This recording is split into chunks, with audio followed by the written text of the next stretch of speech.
നമസ്കാരം. ടാൻഡം PSCയുടെ മറ്റൊരു വീഡിയോയിലേക്ക് എല്ലാവർക്കും സ്വാഗതം. നമ്മളിത് ലാബ് അസിസ്റ്റന്റ് എക്സാമുമായിട്ട് ബന്ധപ്പെട്ട ഒരു സ്റ്റഡി പ്ലാനുമായിട്ടാണ് വന്നിട്ടുള്ളത്. നമുക്കറിയാം എക്സാമിന്റെ ഹോൾ ടിക്കറ്റ് ഒക്കെ എല്ലാവർക്കും വന്നു കഴിഞ്ഞു. വരുന്ന 21-ാം തീയതി ശനിയാഴ്ചയാണ് എക്സാം. വെറും 10 ദിവസമേ നമ്മുടെ മുമ്പിലുള്ളൂ അല്ലെ. അപ്പൊ ഈ 10 ദിവസം കൊണ്ട് ഇതുവരെ പഠിക്കാത്ത, കാര്യമായിട്ടൊന്നും ഈ എക്സാമിന് വേണ്ടി പഠിക്കാത്ത ആളുകൾ ഇനി പഠിച്ചത് കൊണ്ട് എന്തെങ്കിലും പ്രയോജനമുണ്ടോ എന്ന് പല ആളുകളും ചോദിക്കാറുണ്ട്. ഞാൻ ഇതുവരെ ഒന്നും നോക്കാൻ സമയം കിട്ടിയിട്ടില്ല, പല തിരക്കിലായിരുന്നു. ഇനി ഞാൻ നോക്കിയിട്ട് വല്ല കാര്യമുണ്ട്, ഞാൻ ഇനി നോക്കുകയാണെങ്കിൽ എന്താണ് നോക്കേണ്ടത് എന്നുള്ളതൊക്കെ ചോദിക്കുന്നുണ്ട് പല ആളുകളും. അപ്പൊ അതുമായിട്ട് ബന്ധപ്പെട്ട ഒരു വീഡിയോ ആണ് ഇത്. അപ്പൊ ഇത് സ്കിപ്പ് ചെയ്യാതെ പൂർണ്ണമായിട്ടും കാണാൻ വേണ്ടി ശ്രമിക്കുക. നിങ്ങളുടെ എല്ലാ സംശയങ്ങൾക്കുള്ള മറുപടി ഈ ഒരു വീഡിയോയിൽ നിന്ന് കിട്ടും.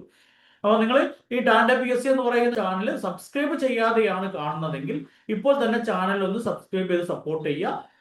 ഒരുപാട് എഫേർട്ട് എടുത്തിട്ടാണ് ഇത്തരം വീഡിയോസ് ഒക്കെ ചെയ്യുന്നത്. അപ്പോൾ നിങ്ങളുടെ ഒരു പിന്തുണയാണ് വീണ്ടും വീണ്ടും വീഡിയോസ് ചെയ്യാൻ പ്രചോദനം. നിങ്ങളുടെ സപ്പോർട്ട് പ്രതീക്ഷിക്കുകയാണ്.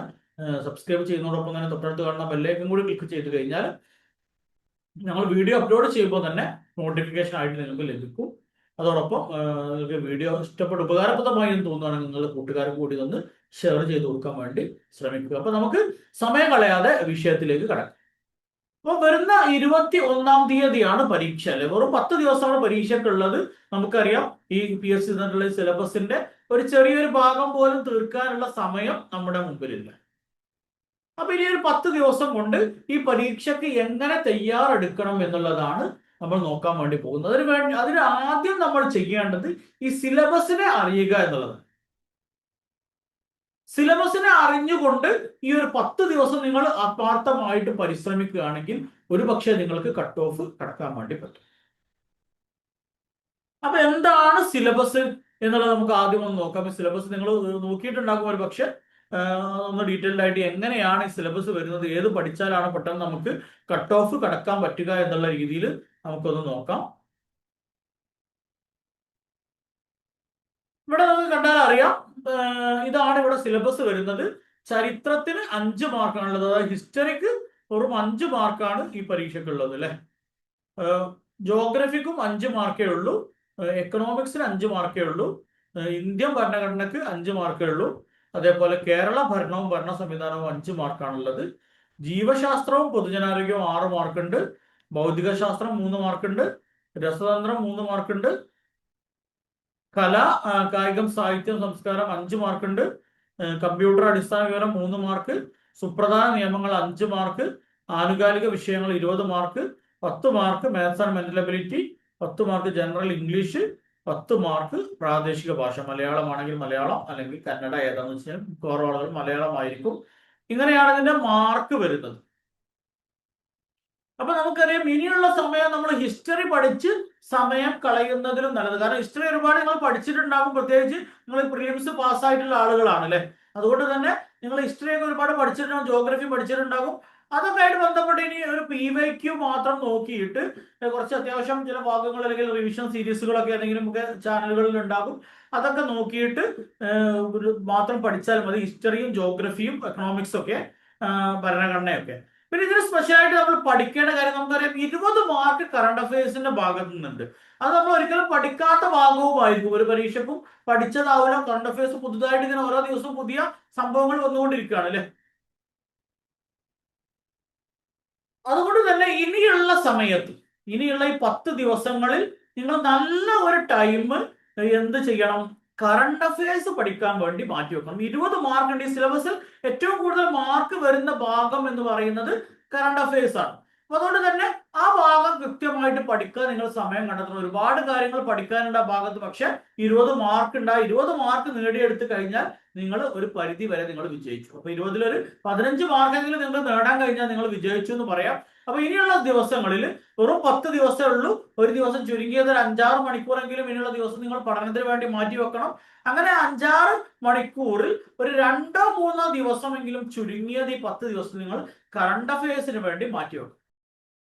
സെക്രട്ടേറിയറ്റ് അസിസ്റ്റന്റ് മെയിൻസ് എക്സാമിന് തയ്യാറെടുക്കുന്നവർക്ക് ടാൻഡം PSC ഒരുക്കുന്ന mains special topic plus general knowledge plus general science batch June 16-ന് ആരംഭിക്കുകയാണ്. താല്പര്യമുള്ള ആളുകൾ ഇന്ന് തന്നെ ജോയിൻ ചെയ്യുക. ഇതിൽ കൊടുത്തിരിക്കുന്ന 703276909544166690 രണ്ടിൽ ഏതെങ്കിലും ഒരു നമ്പറിൽ കോൺടാക്റ്റ് ചെയ്ത് കഴിഞ്ഞാൽ നിങ്ങൾക്ക് അതുമായിട്ട് ബന്ധപ്പെട്ട ഡീറ്റെയിൽസ് പറയാൻ പറ്റും. വെറും 1499 രൂപ മാത്രമാണ് special topic plus current affairs plus general science plus GK ബാച്ചിന് നമ്മൾ വാങ്ങുന്നത്. അതോടൊപ്പം ഈ സ്പെഷ്യൽ ടോപ്പിക്ക് മാത്രമുള്ള ഒരു ബാച്ചും സ്റ്റാർട്ട് ചെയ്യുന്നുണ്ട്. അതിന് 1099 രൂപയാണ് ഫീസ് ഈടാക്കുന്നത്.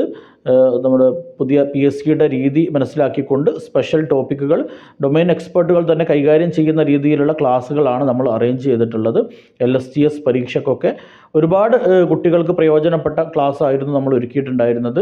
പ്രത്യേകിച്ച് എല്ലാവരും പകച്ചു നിന്ന പേപ്പർ 2-വിൽ നല്ല രീതിയിൽ അറ്റൻഡ് ചെയ്യാനും നല്ല മാർക്ക് ആ ഭാഗത്ത് നിന്ന് സ്കോർ ചെയ്യാനും ടാൻഡം PSCയുടെ സ്റ്റുഡൻസിന് കഴിഞ്ഞത് ഡൊമൈൻ എക്സ്പേർട്ടുകൾ ക്ലാസ്സുകൾ കൈകാര്യം ചെയ്തതുകൊണ്ട് മാത്രമാണ്. അതുകൊണ്ട് താല്പര്യമുള്ള ആളുകൾ ഇന്ന് തന്നെ ജോയിൻ ചെയ്യുക.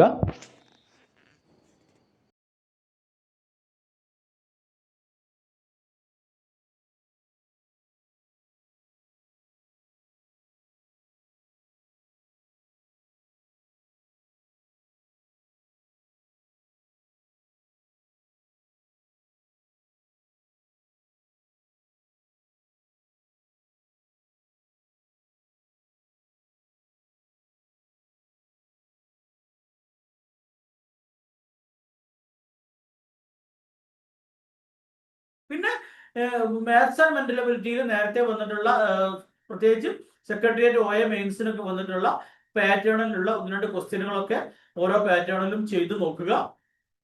സമാനമായിട്ടുള്ള പാറ്റേണിലുള്ള ചോദ്യങ്ങൾ തന്നെയായിരിക്കും വരിക. അപ്പൊ അതുകൂടി നിങ്ങൾ ചെയ്തു നോക്കുക. അതിനു വേണ്ടി നിങ്ങൾ കുറച്ച് 1 ദിവസമോ 2 ദിവസമോ ഒക്കെ അതിനു വേണ്ടി മാറ്റി വെക്കാം. പിന്നെ അതേപോലെ ലഘുഗണിതവും നമ്മൾ പറഞ്ഞു. പിന്നെ ജനറൽ ഇംഗ്ലീഷിന് 10 മാർക്കുണ്ട്. റീജിയണൽ ലാംഗ്വേജ് അഥവാ മലയാളത്തിന് 10 മാർക്കുണ്ട്. അപ്പൊ ഈ 20 മാർക്കിനും നമുക്ക് എന്ത് ചെയ്യാൻ പറ്റും? ഇംഗ്ലീഷും മലയാളവും പിന്നെ നമ്മുടെ ഈ പ്രിലിംസ് എക്സാമിന് ഡിഗ്രി പ്രിലിംസിന് സിവിൽ എക്സൈസ് ഓഫീസറുടെ പരീക്ഷയ്ക്കും അതേപോലെ സെക്രട്ടേറിയറ്റ് OA മെയിൻസ് പരീക്ഷയ്ക്കും വന്നിട്ടുള്ള ചോദ്യങ്ങളും അതിന് റിലേറ്റഡ് ആയിട്ടുള്ള ഫാക്റ്റുകളും ഒന്ന് കണ്ടുപിടിച്ച് നോക്കുക. ഒരുപാട് ആളുകൾ അതുമായിട്ട് ബന്ധപ്പെട്ട വീഡിയോസ് ഒക്കെ ചെയ്തിട്ടുണ്ടാവും. അപ്പോൾ അത്രയും നല്ല നല്ല ക്ലാസ്സുകൾ നോക്കിയിട്ട് അത് കാണാൻ വേണ്ടി ശ്രമിക്കുക അതിനുള്ള ദിവസങ്ങളിൽ. അപ്പൊ ആ രീതിയിൽ നിങ്ങൾ പഠിക്കുകയാണെങ്കിൽ അപ്പൊ പിന്നെ മലയാളത്തിന്റെ ഭാഗത്ത് 10 മാർക്ക്, ഇംഗ്ലീഷിന്റെ ഭാഗത്ത് 10 മാർക്ക് ഉണ്ട്, ലഘുഗണിതം 10 മാർക്ക് ഉണ്ട്, 20 മാർക്ക് ആനുകാലിക വിഷയമുണ്ട്. അപ്പൊ ആ ഭാഗം തന്നെ 50 മാർക്ക് നമുക്ക് കവർ ചെയ്യാൻ പറ്റും. ഈ 50 മാർക്കിന് വേണ്ടി കാര്യമായിട്ട് പഠിക്കുക. അതോടൊപ്പം ഈ സുപ്രധാന നിയമങ്ങളും നിങ്ങൾ ഒരു പരീക്ഷയ്ക്കും പഠിക്കാത്ത ഭാഗമായിരിക്കും. ആ ഭാഗത്ത് നിന്നും 5 മാർക്ക് ഉണ്ട്. ഈ സുപ്രധാന നിയമങ്ങൾ എന്ന് പറയുന്ന ഭാഗം അതിന് മാത്രമൊന്നും പഠിക്കാനില്ല. നിങ്ങൾ ഒരു പക്ഷെ ഒരു ദിവസമൊക്കെ മാറ്റി വെച്ച് അതിനായിട്ട് മാറ്റി വെക്കുകയാണെങ്കിൽ തന്നെ റിവിഷൻ സീരീസുകളൊക്കെ ഉണ്ടെങ്കിൽ അതൊക്കെ നോക്കിയിട്ട് ഒരു ദിവസം അതിനു വേണ്ടി മാറ്റി വെക്കുകയാണെങ്കിൽ തന്നെ നിങ്ങൾക്ക് ഈ ഒരു പരീക്ഷ സിമ്പിൾ ആയിട്ട് ക്രാക്ക് ചെയ്തെടുക്കാൻ വേണ്ടി പറ്റും, കട്ട് ഓഫ് എടുക്കാൻ വേണ്ടി പറ്റും. അപ്പോൾ ഒന്ന് സുപ്രധാന നിയമങ്ങൾ, മറ്റൊന്ന് ആനുകാലിക വിഷയങ്ങൾ അഥവാ കറണ്ട് അഫയേഴ്സ്, പിന്നെ മാത്സ് ആൻഡ് മെന്റൽ എബിലിറ്റി, പിന്നെ ജനറൽ ഇംഗ്ലീഷ്, പിന്നെ റീജിയണൽ ലാംഗ്വേജ്, ഈ ഭാഗത്തിന് ഇമ്പോർട്ടൻസ് കൊടുക്കുക. ഇനി ബാക്കിയുള്ള ഭാഗം അതായത് സയൻസ്, ഹിസ്റ്ററി, ജോഗ്രഫി, എക്കണോമിക്സ്, ഭരണഘടന, ഈ പറഞ്ഞ ഭാഗങ്ങളൊക്കെ നിങ്ങൾ എല്ലാ പരീക്ഷക്കും പഠിക്കുന്ന ഭാഗങ്ങളായതുകൊണ്ട് തന്നെ ഒരു പക്ഷെ ആ ഭാഗത്ത് വരുന്ന ചോദ്യങ്ങളൊക്കെ നിങ്ങൾക്ക് ഏറെക്കുറെയൊക്കെ നിങ്ങൾക്ക് പരിചിതമായിരിക്കും. അതുകൊണ്ട് പെട്ടെന്ന് ആ ഭാഗത്ത് ആൻസർ ചെയ്യാൻ വേണ്ടി പറ്റും. പിന്നെ ഒരു കാര്യം നിങ്ങൾ എപ്പോഴും ഓർക്കുക, ഒരു പരീക്ഷയുടെയും കട്ട് ഓഫ് 100-90 ഒന്നും ആവാറില്ല. നമ്മളിപ്പോൾ സെക്രട്ടേറിയറ്റ് OA പരീക്ഷയുടെ കട്ട് ഓഫ് ശ്രദ്ധിച്ചിട്ടുണ്ടെങ്കിൽ അറിയാൻ പറ്റും. ഒരു 60-65 റേഞ്ചിലൊക്കെയാണ് കട്ട് ഓഫ് പറയുന്നത്. 65ന്റെ അറൗണ്ടൊക്കെയാണ് കട്ട് ഓഫ് പറയുന്നത്, പ്രതീക്ഷിക്കുന്നത്. ആ രീതിയിലുള്ള കട്ട് ഓഫ് ഒക്കെ ആയിരിക്കും മിക്കവാറും ആ ഒരു ലെവൽ എക്സാം ആണെങ്കിൽ ഇതിനും വരും. അതുകൊണ്ട് തന്നെ നിങ്ങൾ എല്ലാം പഠിക്കാത്തത് കൊണ്ട് നിങ്ങൾ ലിസ്റ്റിന് ഔട്ടാകുന്ന പേടിക്കേണ്ട. നിങ്ങൾക്ക് 100 ചോദ്യത്തിൽ ഒരു 80 ചോദ്യം അല്ലെങ്കിൽ 75 ചോദ്യം ഒക്കെ അറ്റൻഡ് ചെയ്താൽ തന്നെ ഒരു പക്ഷേ ചിലപ്പോൾ നിങ്ങൾക്ക് കട്ട് ഓഫ് കൊടുക്കാൻ പറ്റും. 75 ചോദ്യം എഴുതി നിർത്തണം എന്നല്ല ഞാൻ പറയുന്നത്. എക്സാമിന്റെ സ്റ്റാൻഡേർഡ് അനുസരിച്ച് ഈ ചോദ്യത്തിന് എണ്ണം കൂടുകയും കുറയുകയും ഒക്കെ ചെയ്യാം. എന്നാൽ PSC ഇപ്പൊ ചോദിക്കുന്ന ഒരു ആവറേജ് ചോദ്യ രീതി അനുസരിച്ച് ഒരു 75 മാർക്കിന്റെ താഴെയൊക്കെ ആയിരിക്കും കട്ട് ഓഫ് വരിക. അപ്പൊ നിങ്ങൾ 100 മാർക്കിനുള്ളത് നിങ്ങൾക്ക് അറിയില്ലെങ്കിൽ കൂടി നിങ്ങൾക്ക് പരീക്ഷ ശ്രദ്ധയോടുകൂടി അറിയുന്ന കാര്യങ്ങൾ കൃത്യമായിട്ട് ക്വസ്റ്റ്യൻ ആൻസർ പേപ്പറിൽ നിങ്ങൾക്ക് മാർക്ക് ചെയ്യാൻ പറ്റിക്കഴിഞ്ഞാൽ തന്നെ നിങ്ങൾക്ക് ഈ കട്ട് ഓഫ് കടക്കാൻ വേണ്ടി പറ്റും. അപ്പൊ ഇനിയും സമയം വൈകിട്ടില്ല, 10 ദിവസം ബാക്കിയുണ്ട്. ഈ 10 ദിവസം ക്രിയാത്മകമായിട്ട് എഫക്റ്റീവായിട്ട് നിങ്ങൾ യൂസ് ചെയ്യുകയാണെങ്കിൽ നിങ്ങൾക്ക് തീർച്ചയായിട്ടും ഈ ഒരു കട്ട് ഓഫ് കടക്കാൻ വേണ്ടി പറ്റും. കാരണം നിങ്ങൾ പിന്നെ പുതുതായിട്ട് പഠനം തുടങ്ങുന്ന ആളുകളല്ല, അല്ലെ, നിങ്ങൾ പ്രിലിംസ് പാസ്സായിട്ടുള്ള ആളുകളാണ്. അതുകൊണ്ട് തന്നെ നിങ്ങൾക്ക് അത്യാവശ്യം ഈ സബ്ജക്റ്റിലൊക്കെ ഈ ടോപ്പിക്കിലൊക്കെ ഒരു അറിവുള്ള ആളുകളായിരിക്കും. അതുകൊണ്ട് നിങ്ങൾ ഈ ഭാഗങ്ങൾ കൂടി ഒന്ന് ഞാൻ പറഞ്ഞതുപോലെയുള്ള പ്രത്യേകിച്ച് ഈ പിന്നെ English, Malayalam, maths and mental ability, current affairs, സുപ്രധാന നിയമങ്ങളും, പിന്നെ അതേപോലെ കേരളം ഭരണവും ഭരണ സംവിധാനവും എന്ന് പറയുന്ന ഒരു ഭാഗമുണ്ട്. അതും പിന്നെ കുറെ 5 മാർക്കേ ഉള്ളൂ ആ ഭാഗത്ത്. പക്ഷെ അതും പുതിയ സബ്ജക്റ്റ് ആയിരിക്കും, എല്ലാ പരീക്ഷകളും നിങ്ങൾ പഠിക്കുന്ന ഭാഗമായിരിക്കില്ല. അതും കൂടി പറ്റുകയാണെങ്കിൽ ആ ഭാഗം കൂടി ഒന്ന് ക്ലിയർ ചെയ്തുകൊണ്ട് നിങ്ങൾ പരീക്ഷയ്ക്ക് തയ്യാറെടുക്കാൻ വേണ്ടി ശ്രമിക്കുക. നന്നായി പഠിക്കുക. പിന്നെ പരീക്ഷ ഹാളിൽ പോയിട്ട് ഒരിക്കലും നിങ്ങൾ എല്ലാ ചോദ്യത്തിനും ആൻസർ ചെയ്യാൻ വേണ്ടി ശ്രമിക്കരുത്. പ്രത്യേകിച്ച് സ്റ്റേറ്റ്മെന്റ് ക്വസ്റ്റ്യൻ ഒക്കെ കൂടുതൽ വരികയാണെങ്കിൽ ഒരു പക്ഷെ അത് വായിച്ചുകൊണ്ട് നിങ്ങൾക്ക് അറിയുന്നതാണെങ്കിൽ പോലും ആൻസർ ചെയ്യാൻ വേണ്ടി ഒരുപാട് സമയം നഷ്ടപ്പെടും. അപ്പോൾ നിങ്ങൾക്ക് എന്ത് സംഭവിക്കും? കൂടുതൽ അറിയുന്ന കാര്യങ്ങൾ എഴുതാൻ പറ്റാത്ത സാഹചര്യം വരും. അപ്പൊ സാഹചര്യം ഒന്നും വരുത്തരുത്. പ്രത്യേകിച്ച് നിങ്ങൾ സ്റ്റേറ്റ്മെന്റ് ക്വസ്റ്റ്യൻ അല്ലാത്ത മലയാളം, ഇംഗ്ലീഷ് ഭാഗങ്ങളൊക്കെ ആദ്യം ആൻസർ ചെയ്യാൻ ശ്രമിക്കുക. പിന്നെ മാത്സ് സിമ്പിൾ ആയിട്ടുള്ള കാര്യങ്ങളൊക്കെ പെട്ടെന്ന് ആൻസർ ചെയ്യാൻ ശ്രമിക്കുക.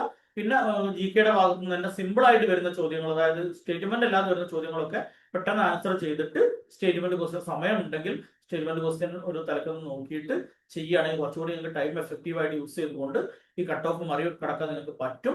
അങ്ങനെ പറ്റട്ടെ എന്ന് ആശംസിച്ചുകൊണ്ട്, എല്ലാവർക്കും വിജയം ആശംസിച്ചുകൊണ്ട് നല്ലൊരു വീഡിയോയുമായിട്ട് വീണ്ടും കാണുന്നത് വരെ ഗുഡ് ബൈ.